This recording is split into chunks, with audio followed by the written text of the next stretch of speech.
کیا فرض جماعت کے بعد اجتماعی دعا مانگنا احادیث سے ثابت ہے؟ جی اگر وسیلہ اور توسل کے طور پر کبھی کبھار آپ امام سے کہیں کہ آپ دعا کروا دیں وہ تو درست ہے، لیکن پرماننٹلی کرنا یہ تو خود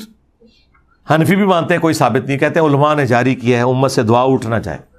اور دعا بچانے امت سے سنت وظائف اٹھ کے جڑے ایسے لکھے تھے گرین، ہاں کیونکہ جب بدعت داخل ہوتی ہے تو پھر سنت اللہ تعالیٰ اٹھا لیتا ہے۔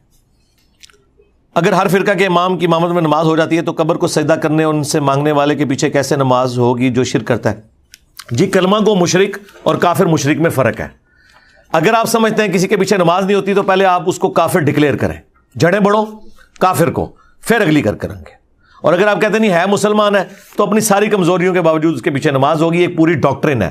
شرک والے امام کے پیچھے نماز پڑھنا، انگلش سب ٹائٹل کے ساتھ یہ ویڈیو اپلوڈ ہوئی ہے کیونکہ انگلینڈ میں بھی کافی سلفی ہیں